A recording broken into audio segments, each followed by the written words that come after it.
sheet here. Right. Okay, well, good afternoon, everybody. This is Patrick from the Poison Pen Bookstore in Scottsdale, Arizona. Thanks for tuning into another of our virtual events. And this afternoon, we're delighted to have Amanda Quick, aka Jane Ann Krentz, with us. She's going to be talking about her brand new book, The Bride Wore White. And Jane signed a batch of books for us. And if you'd like to order one, I'll go ahead and put a link in the comments field. And joining us is JT Ellison, who this is her brand new book. It's one of us, and we still have some signed copies left of that too. I'll put a link there as well. If you have questions for Jane or JT, go ahead and put them in, and Barbara will bring me on screen towards the end of the hour. So over to you, Barbara. Thank you, Patrick. That reminds me, JT, an interesting thing happened during Independent Bookstore Day. A Mayo doctor came in. She's doing a podcast about books and women's issues, and she likes mystery. So she seized upon your book because, infertility. And what she does is she gets a Mayo doctor who specializes in the issue in the book to come on the podcast and talk about it. So she has your book, and wow. Ann Hillerman's new book has a woman that has space blindness. And then I've got another book that has a historical book with breast cancer. And, I think there's a lot of interesting things that she can do between, the book and the actual medical field. So I'll let you know how that goes. But it reminded me when Patrick held it up. So I have a question for both of you before we start, which I think is an interesting one, which is, why do you adopt, because each of you has, why do you write some books under another name? So Jane, AAK, I'm going to call you Jane because I'll never remember Amanda. I'm really sorry. Why did you decide to write some of your books as Amanda Quick? It was not a decision I made because I wanted to make it. And if there are any aspiring authors out there, don't go there. That's all I can tell you is you do not want to wind up with three names. If for no other reason than in this modern era, you just can't promote three brands, which is what it comes down to. They were all business decisions at some point, Barbara. Mostly happened because I had managed to kill off one of my other careers along the way. Bad sales baggage. I had to reinvent myself. I've been doing this for a few decades now, right. And reinvention is the only way to stay in business. So that's my excuse. Well, I wonder, because, I often think about Ruth Rendell or the late Barbara Mertz, the late Ruth Rendell, the late Barbara Mertz, who did it to differentiate their books. With Ruth, she wrote as Barbara Vine if she was really going to be kind of off in left field. And Barbara Mertz wrote as Barbara Michaels, but she also wrote as Elizabeth Peters. And, it was important to keep the Elizabeth Peters books separate from the Barbara Michaels books. So you're right. It would be harder to brand that today if you'd have to do twice as much work. In the end, that's what it worked out for me, because now people do associate the Amanda Quick name with the historicals, the Jane Ann Krentz with the contemporaries, and the Castle books with the futuristics. So it worked out. But it is, if I do a signing in person like I have done in your store, I can guarantee you that half the people coming through that autograph line will not know the other name, or they'll have forgotten it because they don't read in that particular end of the genre. They don't like historicals, perhaps, or they don't read futuristics. That's fascinating. So JT, what about you? Well, I remember, so two things. Jane, you've changed my career in many ways, but the first, I remember when I was reading an Amanda Quick and I found out it was you, and I was just like, because I didn't know. I had no idea, because just, really well done marketing. The other was early on in my Taylor series, the publisher wanted to change my name after the second book. And you had been out talking about the difficulties. I think you had talked at an RWA about the different problems with having multiple pen names. And I pushed back and said, no. It probably would have done me good at the time, but I'm really glad that I didn't do that, because then I was able to keep building the brand and keep the brand, even though I do multiple genres under the JT Ellison name. They're all still in the crime fiction umbrella, Joss Walker, though, is fantasy. It's so completely different that it felt important both to me, to the publishers, to the algorithms, to separate the two, because the algorithm plays a lot of role in that. You don't want a fantasy author being pushed, it's one of us, or a fantasy reader being pushed, it's one of us. They don't want a thriller about infertility. They want an epic fantasy in a different world. And so the algorithm played a large role in that decision. I think if it's such a different genre, it's not a bad idea. But yeah, you were the reason I am still JT Ellison. So thank you very much. Well, Barbara, in your store, don't you see people who come in and they want a Western and they want that Western setting, or they want high-end science fiction, or they want that setting, and people tend to read by, they have preferred fictional landscapes, don't they? I don't. Mhm. Yeah, I think that's true. But, there's so many now, like, subclasses and subclasses and subclasses. So most of what we do is we shelve out everything under fiction. The science fiction, we do give its own section, because I agree that those people are not interested in reading, mysteries or whatever. But we don't break out the cozies from the psychological suspense to the serial killer book or whatever. And there's a lot of other stuff that we what do you call Cormac McCarthy, for example? He goes into the regular fiction file, and, it's what we have found, oddly enough, this could be a whole nother conversation, is that thanks to the pandemic, we now have a really big classics file. And it's not just mystery, but it's all kinds of stuff.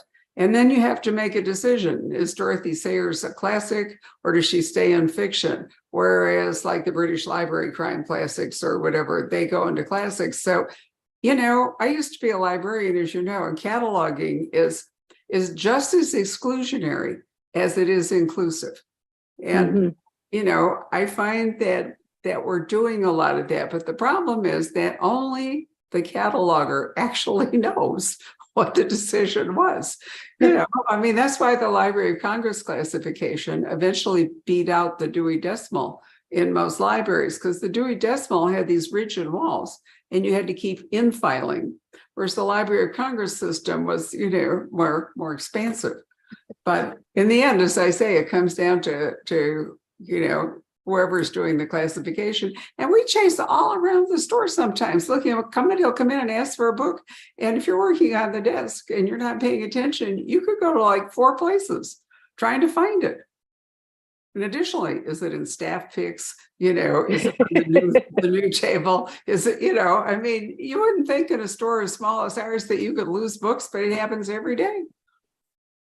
How many books do you have in the store? Do you know?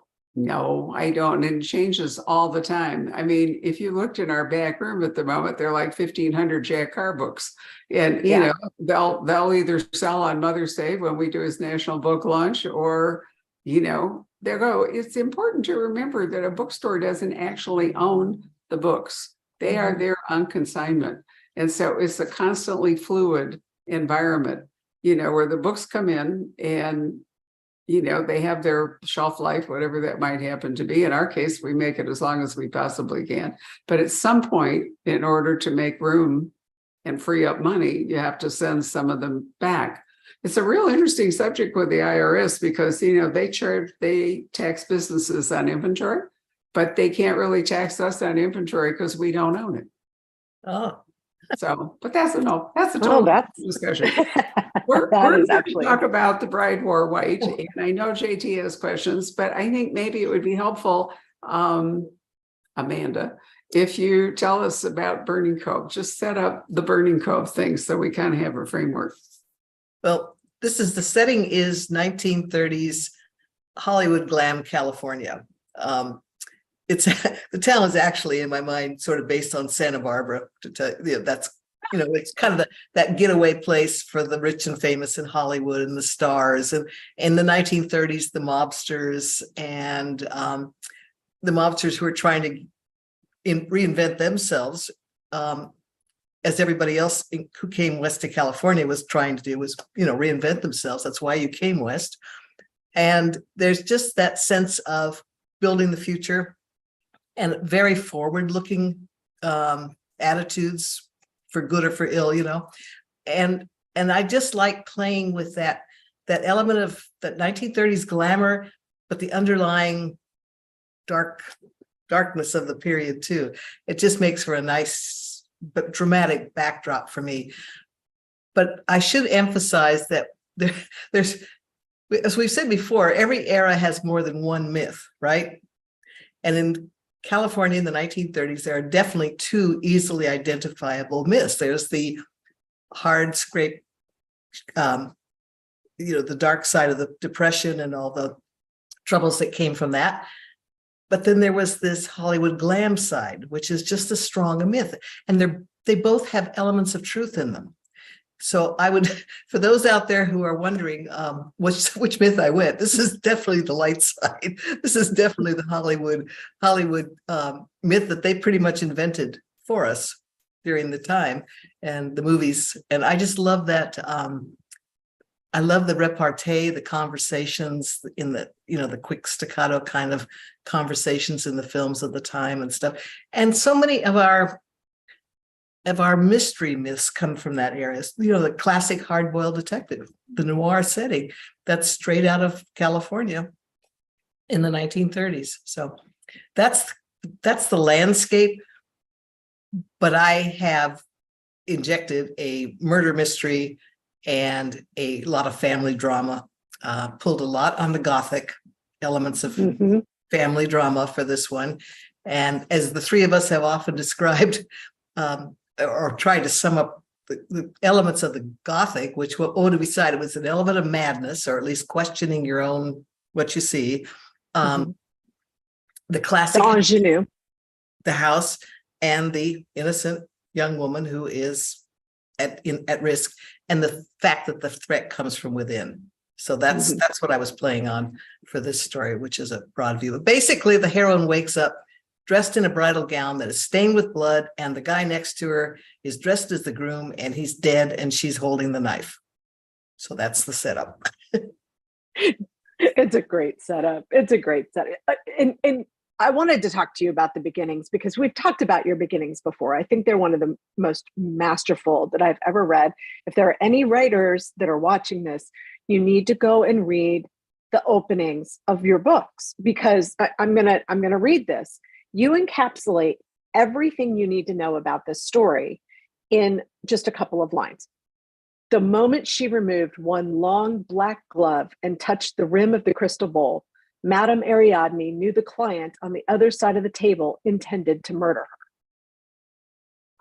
I know everything about this story.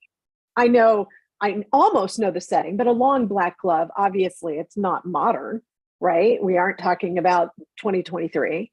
I know that this is going to be a little supernatural. You've got the paranormal front and center because she's doing a reading, and you've got the plot right there. He's going to try to murder her.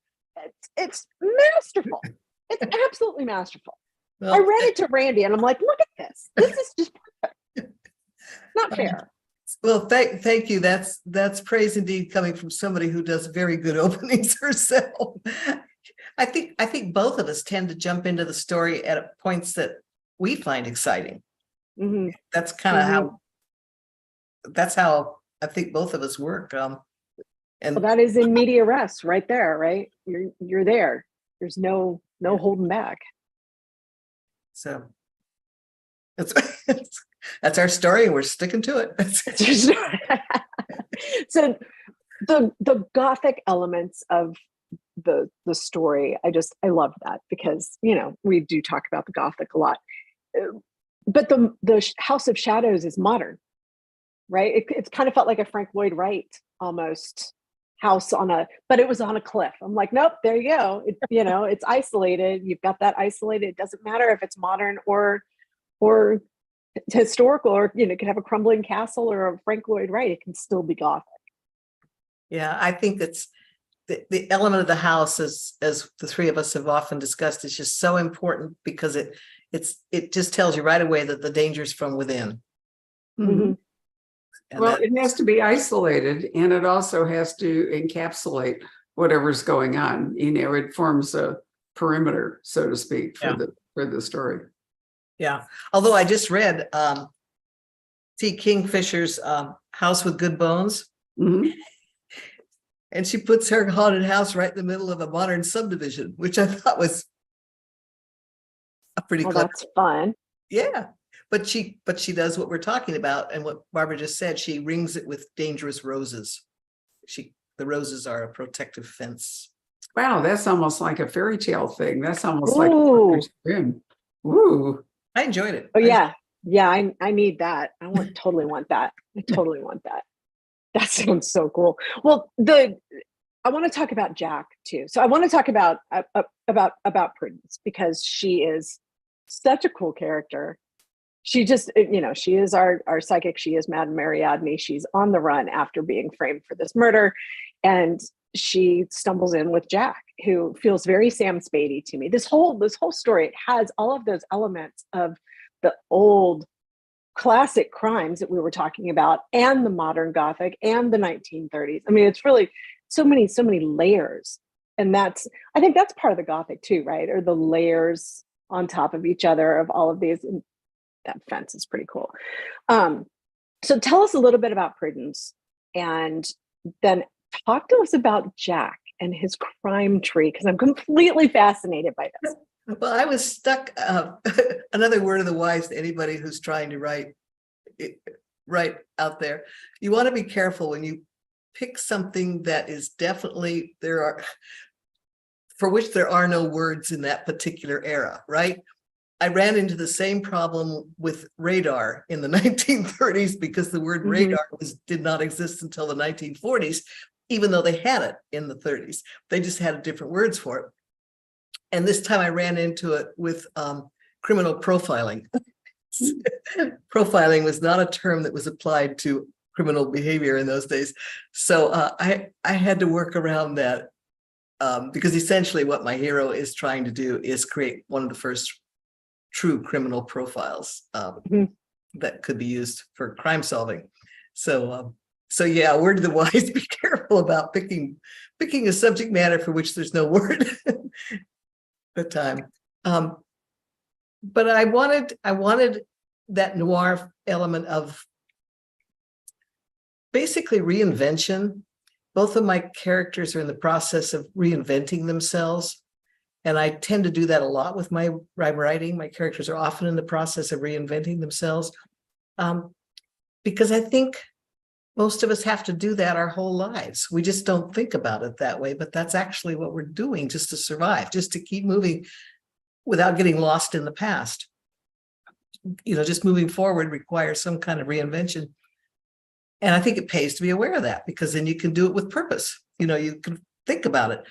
And my characters are focused on that. They're focused on how they're going to change their life. They're not victims of life, if you see what I mean. They're tackling it. And I like that kind of attitude, and it fits very well with the kind of characters I write. So he's reinventing himself from a case that went very bad. And she's reinventing herself from nearly getting murdered. And now somebody's stalking her and tracked her down. So we have saucy and sexy. That's how I've been thinking about it. Yeah, it fits my style, I think, because I'm a very dialogue driven writer. I don't do landscapes well. I don't do narrative well. And as I always say in the middle of one of these, my public service announcement for myself is, if you hit a long paragraph of description in one of my books, please slow down and read it slowly, because it took me a really long time to write it. Because narrative is, I get impatient with it. I just want to get on with the story. And for me, the story is action and dialogue. And so I've read 2 or 3 books actually this week that has this more, Barbara, you'll know the exact right term, but and Jane, you will too.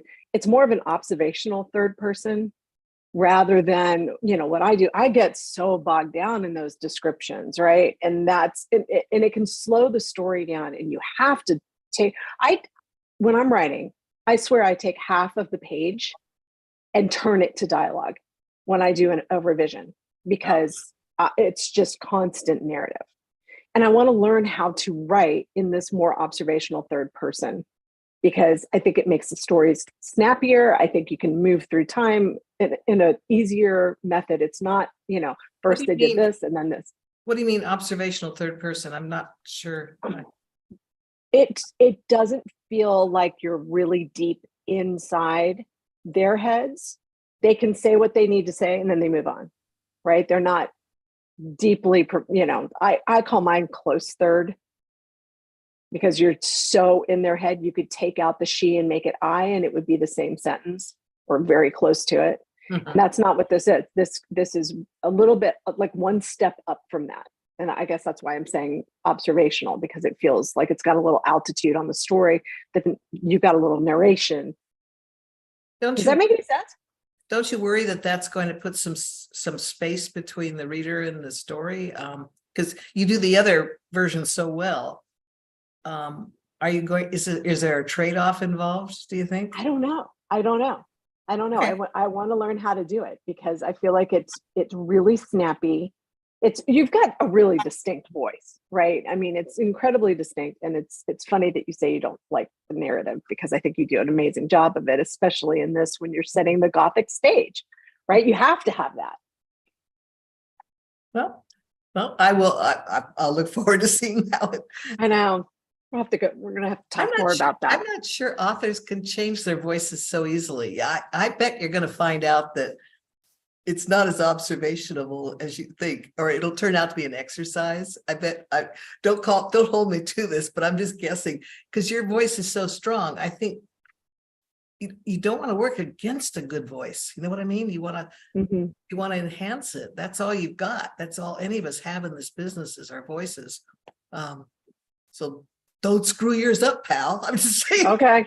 No, that's actually really helpful. Thank you. That's really helpful. I'm doing. Oh gosh. Okay, I looked it up because I wanted to make sure that I had this right. It's a specific term, and I'm totally fake. I think it's the omniscient.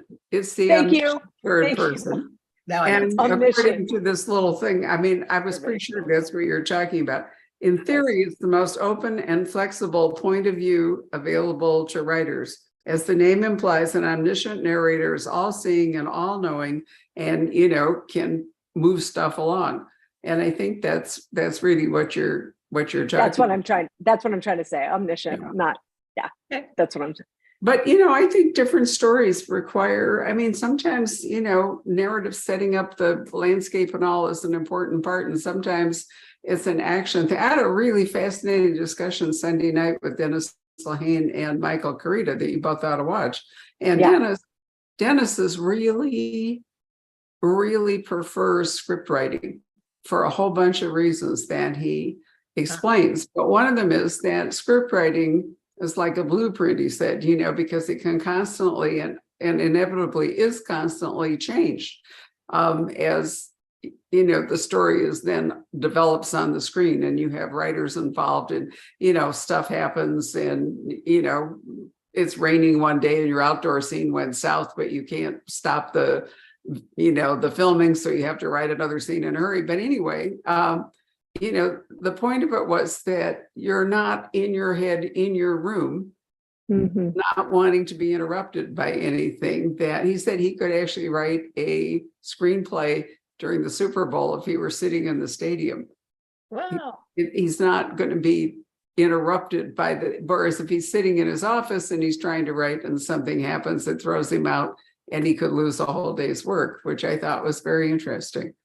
And you avoid that whole middle of the book, because you're not trying to get over it. I think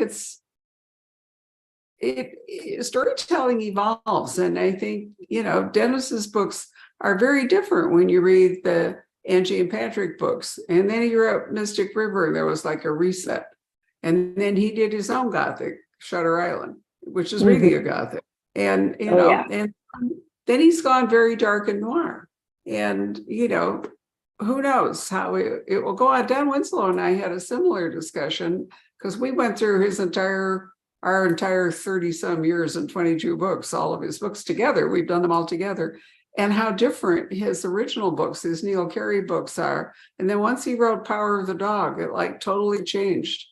And I'm sure that his voice and his writing style adapts to. It's going to be totally different reading Power of the Dog than it's going to read A Long Way Up the Water, or whatever, Long Way Up the Water Slide, or A Cool Breeze on the Underground. I mean, if you didn't know it was Don Winslow, I'm not sure you would think that those two books were written by the same person. Really? Well, people do tell me that I sound different when I write the historicals. I'm not conscious of it. I don't do it. There's nothing I'm doing consciously, but maybe the world shapes the language. You have to adapt to the language of the era. You can't be writing, a medieval mystery and have somebody railroaded, which, I can recall happened with an author.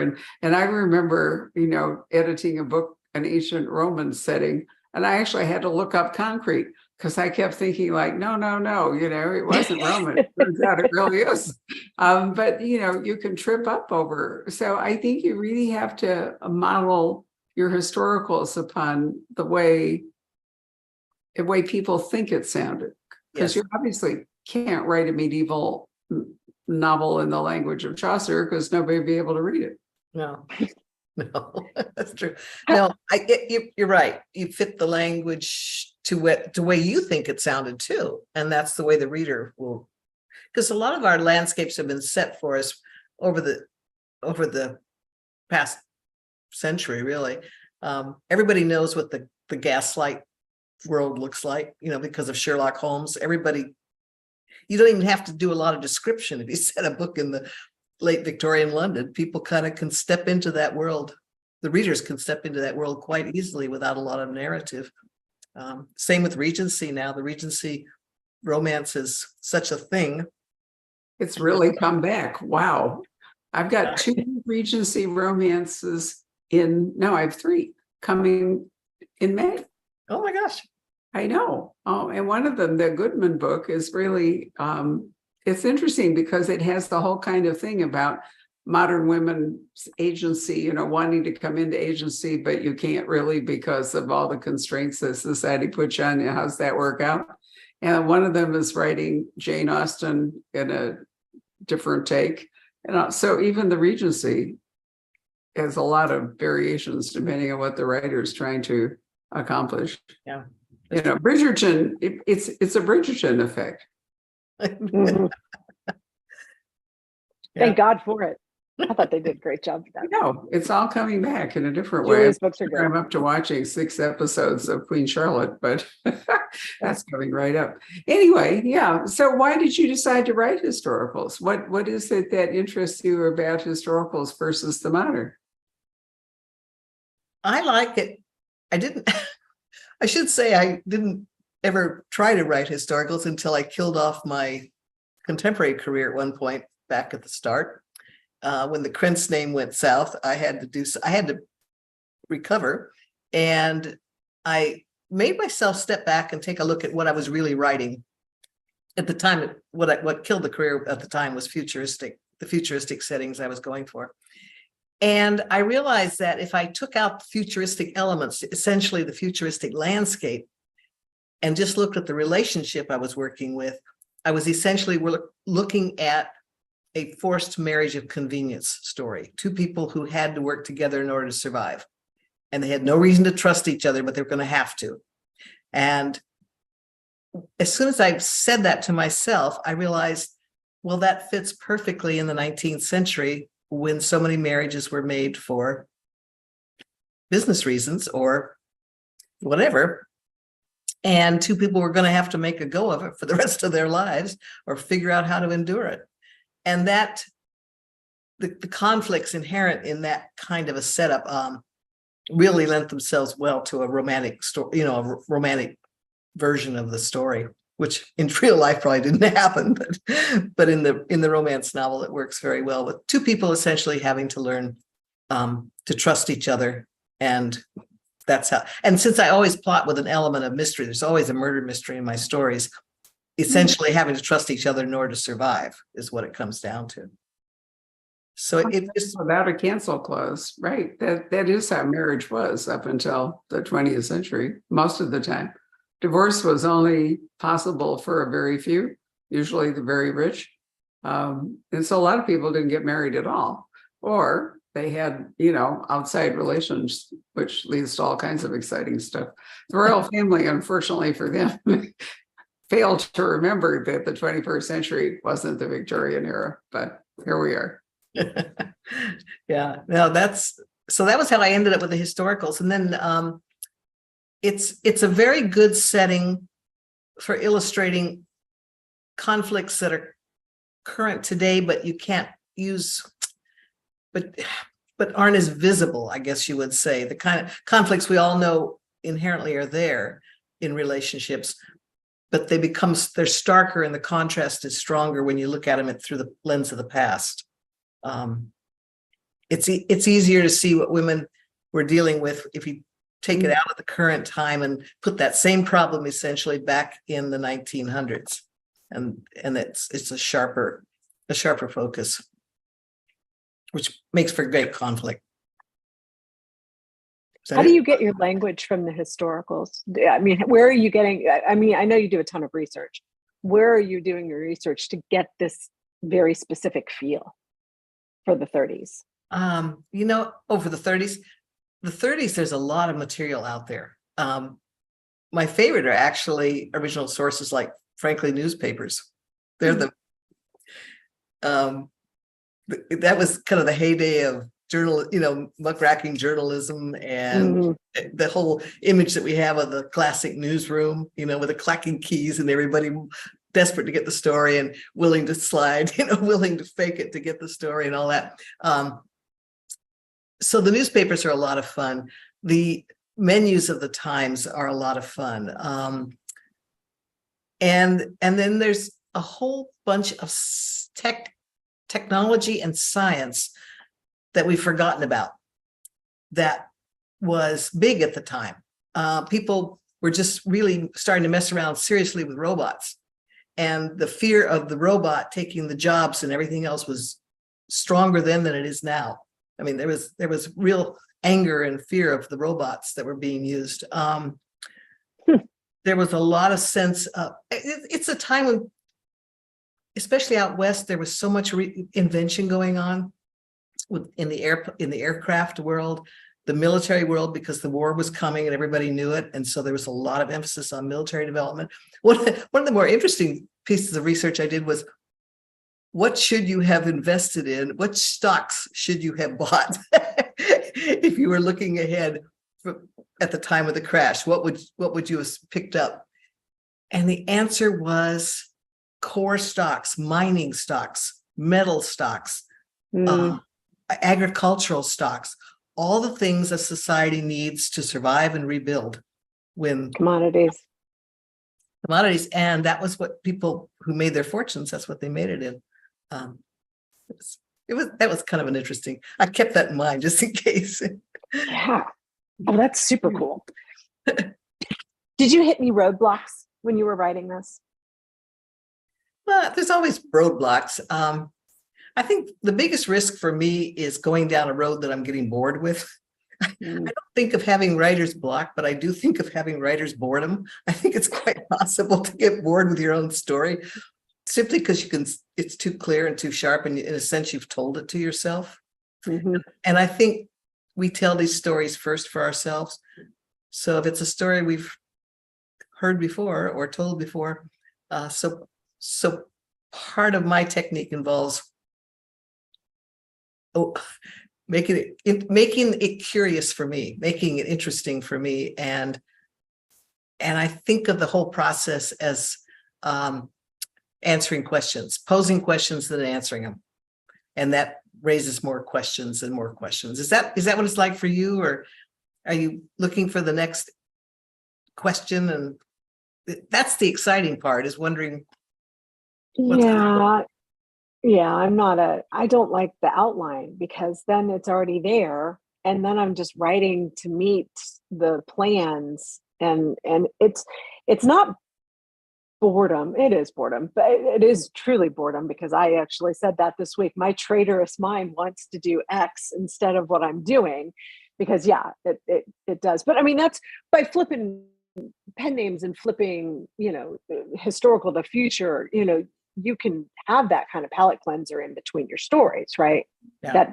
Does that help fix that as well? Yeah, because there's obviously stories and of course plots that fit much better with the older settings than the newer settings, and some that I save for the futuristic settings. One of the reasons that I like the 1930s, and I'm not too excited about moving forward from that, is because it's still pre-DNA and pre-serious forensics. I bet all you really have to worry about is fingerprints, and maybe some gunshot stuff. But basically, it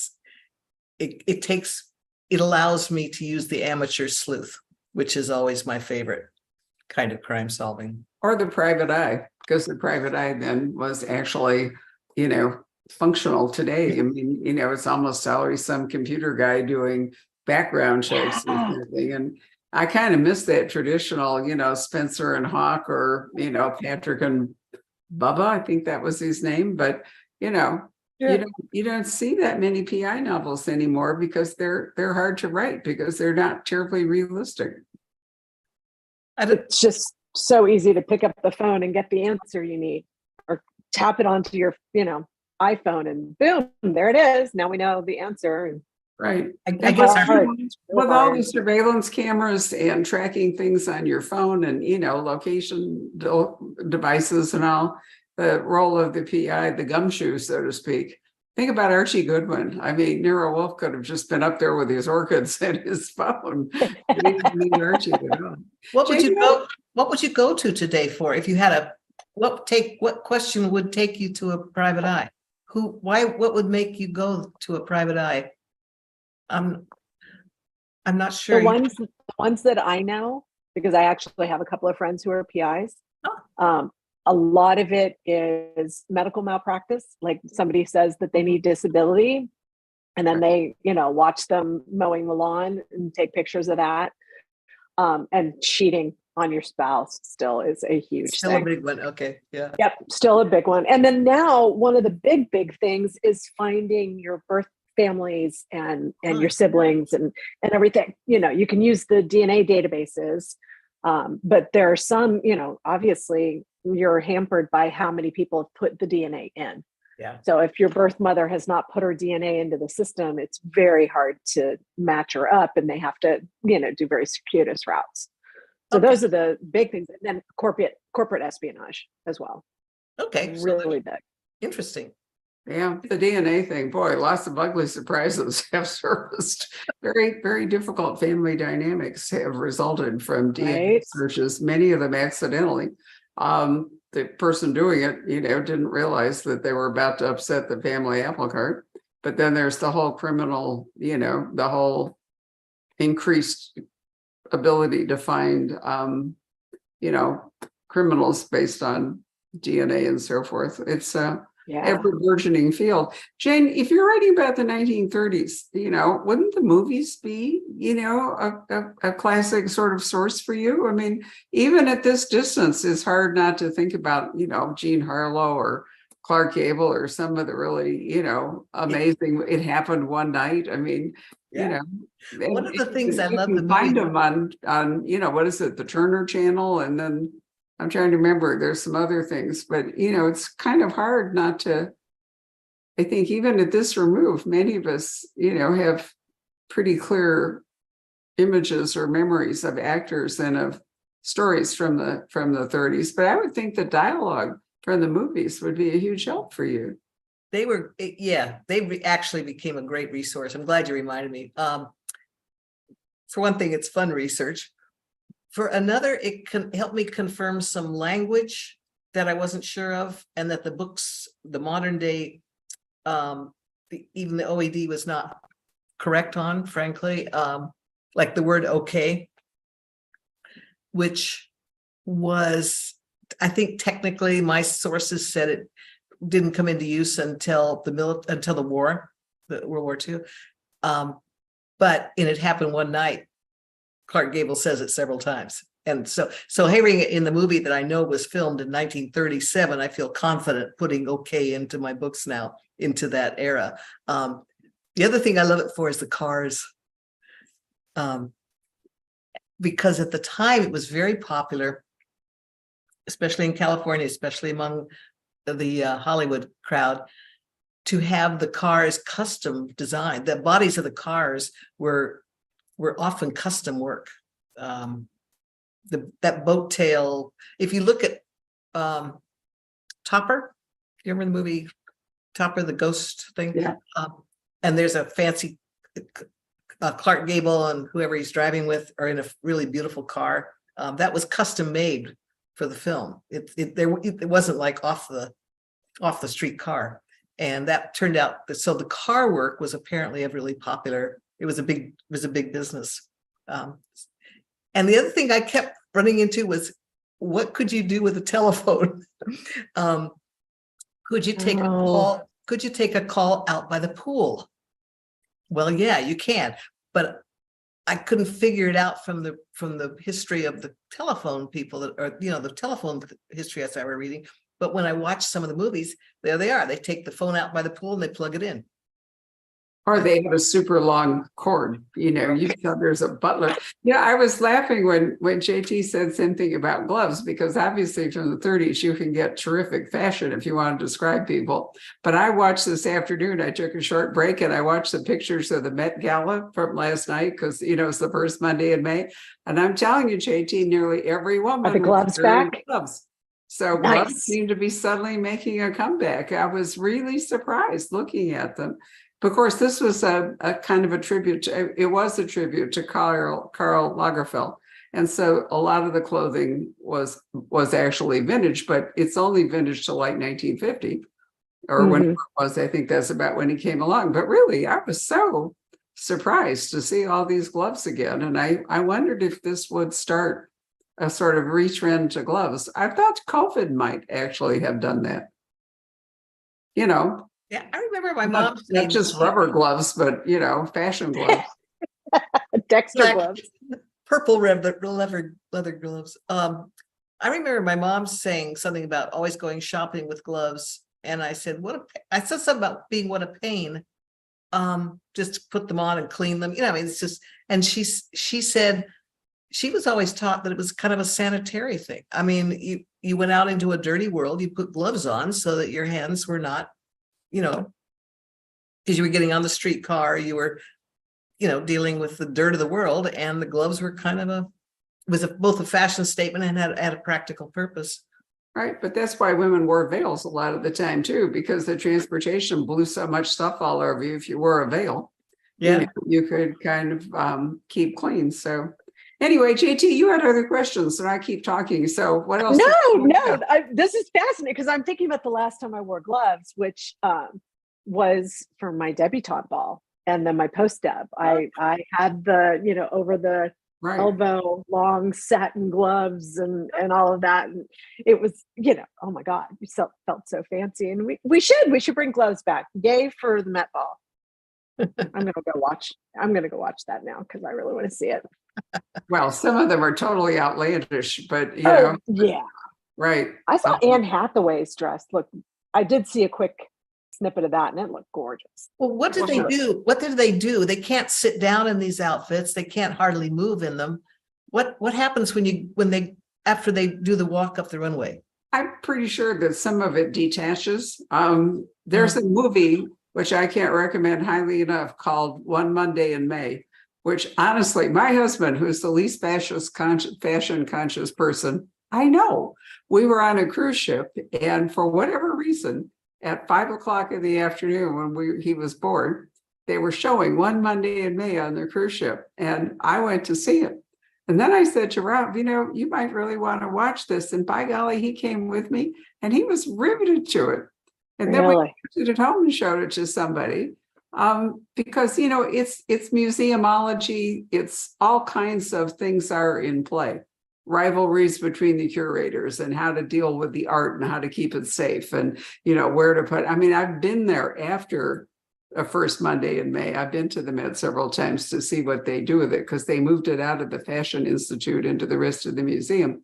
But anyway, there's only so many seats, and they're so crowded, and the infighting to getting them is so intense that I think that a lot of the stuff attached to those big dresses has to be discarded, it maybe on hooks or maybe, but you couldn't sit there. No. If No, you look at that's- Rihanna or whatever it is, there's absolutely no way that you could sit down at a small table in a small chair. Yeah. So they don't show I you remember that. a couple years ago, Blake Lively had uh, this huge butterfly gown, right? That it just opened up, and then they actually swathed her back up and tapped it in, and then she went up the stairs and they opened it up again. I was like, Yeah. oh dang, that's pretty cool. There's a lot of engineering and fashion, and this is a total aside, but I want to tell you that the remake of Mrs. Eris Goes to Paris, which I watched not long ago, is perfectly fabulous, but it's actually takes place inside not Chanel, but who's the post-war guy. But the whole new look, Christian Dior. The whole thing takes place inside, almost the whole thing inside the house of Dior, and a huge amount of it is showing you how these gorgeous dresses and everything were constructed. Aside from the fact that it's a great piece of acting and a really charming story, if you're at all interested in fashion, you absolutely want to watch this movie. And right now, if you happen to be watching, not The Ambassador, what's it called? The new thing that just came on. The Diplomat. Thank you. The Diplomat. Mrs. Harris. So good. Mrs. Harris is the bad woman. Mrs. Harris is the same woman. She was also in the Anthony Horowitz thing that was just on. She is an amazingly versatile actress. But it's fun to watch Diplomat, not the lead, but the evil British woman. Watch that and then go see Mrs. Eris Goes to Paris. And, it's a classic of how an actress can inhabit a role and they're completely different, even if it's the same person. Wow. It strikes me the 30s fashion is coming back.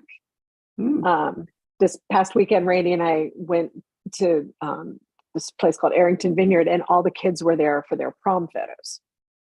And the dresses this year are so very different from the stuff that I've seen recently before. Very structured tops and bodices. And it was really thick satins, which always makes me think about the third. Is anybody writing about fashion in crime fiction right now? There was a series that was about Edith Head. It didn't go terribly, but Edith Head is like multi-Oscar winning costume, Hollywood costumer. But no, not a lot. But I think it's an adjunct that if you're writing historicals, I think you can do a lot with. Yeah, the fashion is so important. In Regency, it's a huge thing, not just for women, but for men. Think about Beau Brummel, So you can to a great degree define society and character, I think, by what people are wearing. And I'm interested that you said that about the kids, because the Twilight effect, when Stephanie Meyers wrote Twilight, it brought in or played upon the slut look. Do you remember that? When teenage girls were practically naked, and then they were surprised when there was a sexual overture to them. That was the thing about Twilight, is that you could go out there, looking like whatever, I won't use the word, and then your boyfriend would bring you home and kiss you chastely on the cheek and go away. It was really an interesting thing, and they're remaking it, and I'm going to be curious to see what the remake of Twilight will look like in terms of the costuming. Because costume, I think, can define character. It really does, or at least define culture about what's acceptable. What can you go out in? Wow, we've really strayed. Sorry about that. Well, yes and no, but the 30s. I think we are circling back to. I felt like the gloves and the beautiful dresses, and when she gets to go to the club and everything, and that gorgeous slinky black gown. I feel like it really sets the tone for the historical. I thought you did a great job with it. Oh, thank you. Yeah. And if you have more clothes on, it's pretty hard to be as action a character too. It really is. And it's also harder to, overeat and all kinds. If you're laced into something, or you've got an 18-inch waist and you can barely breathe, you better believe that you are nibbling on whatever you're eating while you're in that costume. Otherwise, it'd be a tragedy. So we forget that, because we've become so, relaxed in our clothing. But I also think that accounts to some degree of an erosion of manners and so forth as well. Yeah. We don't wear hats. The hat thing. I mean, we're all just wearing backward baseball caps around here. I mean, there's nothing classy about that. No, but it's also an effective disguise. Well, Jane, what's your next book coming up? Because if I remember right, May is your Amanda Quick era, and then January is your Jane Ann Krentz publication. Are you still on target for that? I am. And in January will be book 2 in the new series I've started called The Lost Night Files, which is about 3 women who checked into a hotel one night and don't remember anything until they woke up the next morning and discover they have new psychic talents. And now they're on a quest to find out what happened to them and who was running this experiment on them. And they fired up a podcast that specializes in true crime. They're looking for other crimes like the one that was committed that give them these talents. So that's going to be in January. That'll be book 2 in that series. The first one is out now, and it's called Sleep No More. Right. You've got some of those. Excellent. What about your castle book? Are you fitting one of those in It'll somewhere? be out next year, but it's it got delayed because I skipped it. I won't go into detail, but anyhow, it won't be out until next year. Okay. Oh, JT, you and I are going to be talking before too long this month. So what's coming up now for you now that you have, I'm trying to remember. No, it's the Taylor. It's the new Taylor Jackson book, right? which I put in the mail to both of you today because I just got the copies. The Wolf Comes at Night. Beautiful. It's gorgeous. And if you can see up close, there's this incredible quote from this amazing lady named Jane Ann Krentz. Oh yeah. Thank you. Thank you for the blurb. Yeah, I'm really excited about this book. It has a fun jacket to it that's very metaphorical for the story, and it is the new Taylor Jackson book that it's been a decade since I wrote a Taylor Jackson. Has it really? Oh my gosh. Yeah. Oh my gosh. Yep. And what prompted you to bring her back? I've been getting emails every week from my readers saying, when is there going to be another Taylor Jackson? When is there going to be another Taylor Jackson? And I've wanted to do it for a really long time. And I finally had the solid idea. Sometimes you have to wait until the idea comes. And this is a follow-on to a short story called Whiteout, where Taylor goes up against a absolutely lethal assassin named Angélie Delacroix. Ooh. And it leaves scars on both of them. And this book is their rematch. How wonderful. Well, I'm trying to remember, what date did we bring on? May 24th, day after the release. Oh, wonderful. So JT and I, but meantime, we should call it Patrick to see if any of the audience has been able to follow this entirely discursive conversation. Lord. Lost Patrick. No, I'm here. Let's see here. Robin would like to know, JT, your bookshelves are amazing. How do you find a specific book when they're separated by color?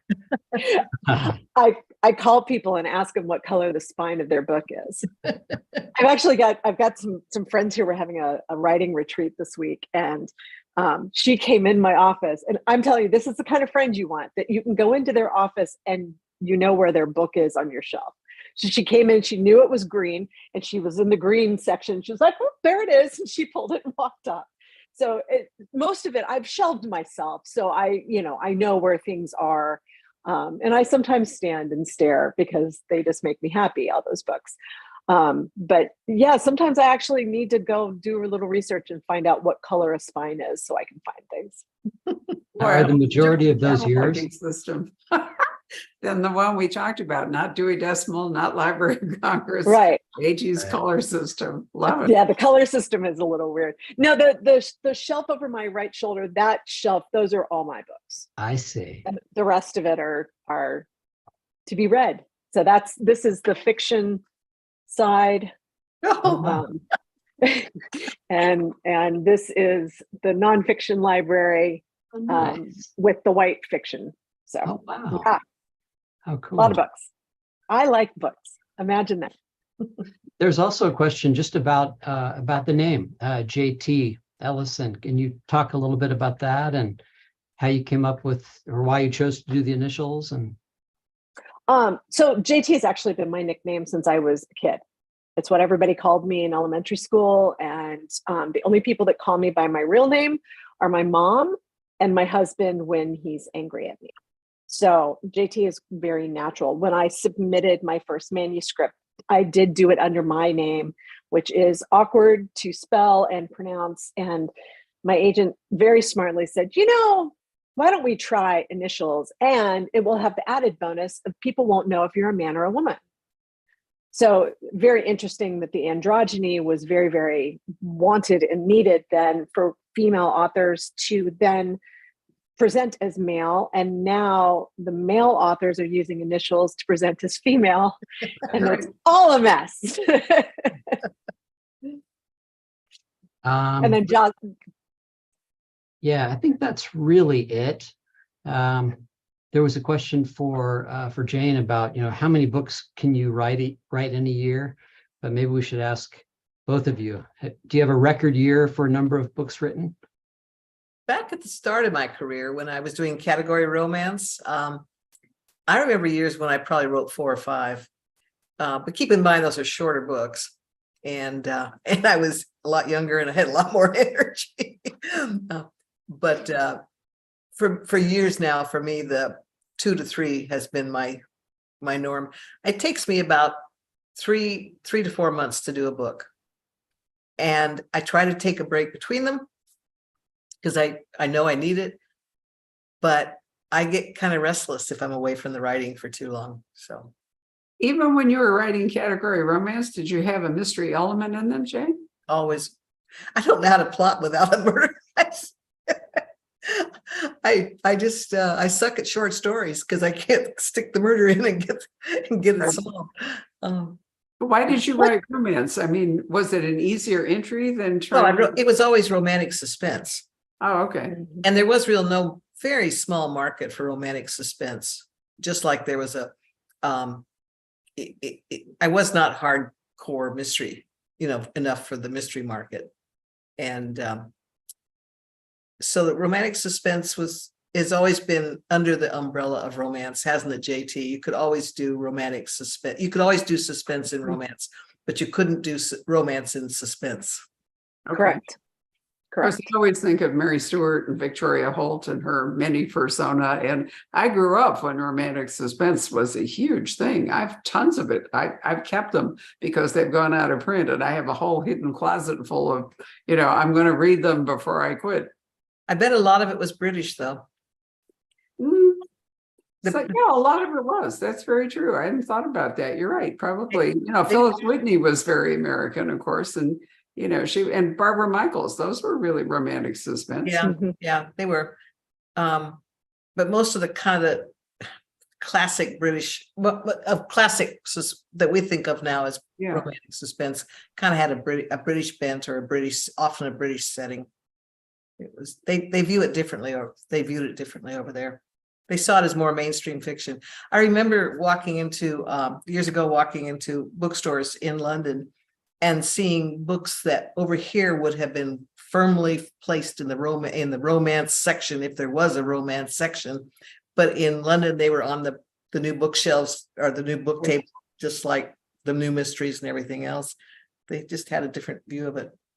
Well, there's more cross-genre publishing going on now, so I think in some ways we're getting narrower in our classes, but in some ways, there's a blend.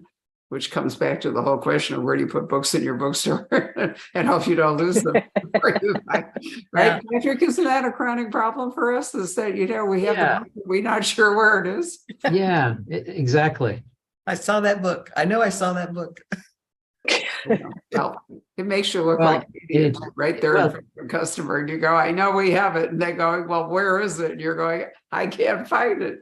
I hate What's with the new, am I just seeing the horror elements filtering in more now, or is Oh, that, yeah, horror's making a big comeback. yeah, what's with that? Mhm. I love it. Um, I'm addicted to it already. I love it. I don't know, it may reflect what's going on in the world, but genre fiction always has a role, and it's about every 20 years.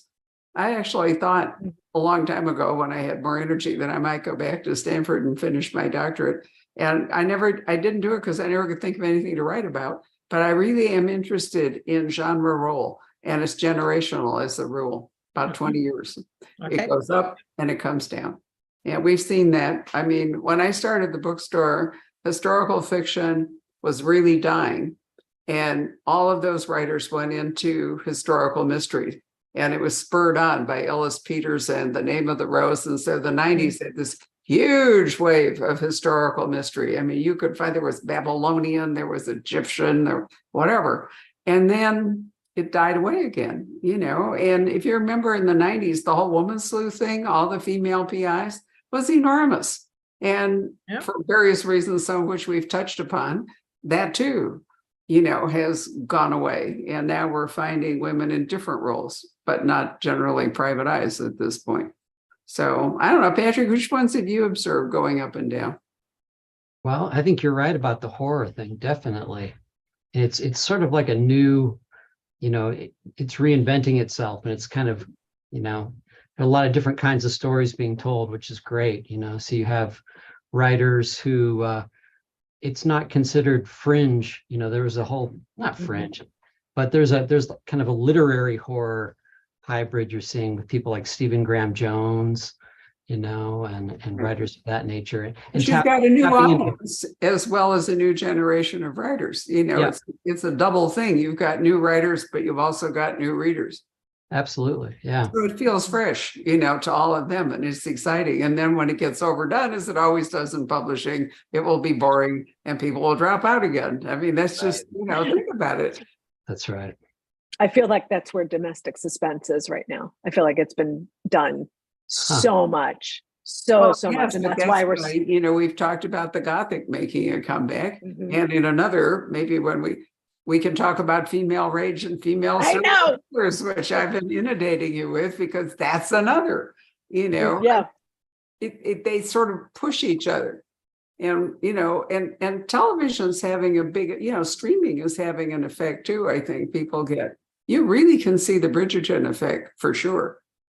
And all of a sudden, you have all kinds of Regency stuff and, women in more powerful roles. You've got mixed races, you've got all kinds of stuff going on that wasn't available. So it's, difficult to know what the effect, because it takes, a couple of years before the effect becomes available in the book market from television, because books are not written and published anymore in a very quick time frame.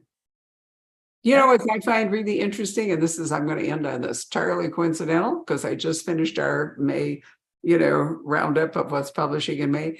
There are are you ready for this? 2 books that turn on corrupt, or not quite, but the poor judgment of Supreme Court justices. There are 2 decent thrillers, and both of them are about a Supreme Court justice. And I thought, it's unbelievable that in the time when we are suddenly looking at the court, that 2 books, which were written at least a year ago, possibly 2, are coming out right now. And I find that crime writers seem to have this kind of astonishing radar for, what's coming, or zeitgeist or something. Yeah. But you have to sense it before it happens, because books are not instantaneous like journalism. Wow. I mean, I was just blown away. I'm sitting there looking at Ellen Cosby, and I'm looking at Crosby, and then this other book, and I'm thinking, good heavens. Yeah, it is. It's It's why everybody puts the same book out at the same time, right? We all see the same trend. We're all hyper focused on finding the new trends, and we all take it back and assimilate it and turn it into something else, turn it in to 5 different houses, and everything comes out at the same time. It's ridiculous. Well, right, we could go on forever, but in point of fact, we're going to let you all go. It's been a pleasure, ladies. Thank you very much for your time. And Jane, you. this is your publication day. It is, isn't it? It is. Thank Right. you for the So- great Happy send-off. book birthday. A toast to you. Yay. Book birthday for The Bride Wore White. And we do have still a few, although majority of them have already sold, signed copies. And Well, thank you for all the support you've given my books over the years. It's just, I can't thank you enough. I appreciate it more than I can tell you. well, it's really been our pleasure. We're living for the day you can come back and see us and we could do all this live. But we did have the good luck of having JT come and see us live a little while ago, which was great. So I look fun. forward to seeing you in a couple of weeks, JT, and good night, everybody. Thank you so Thank much.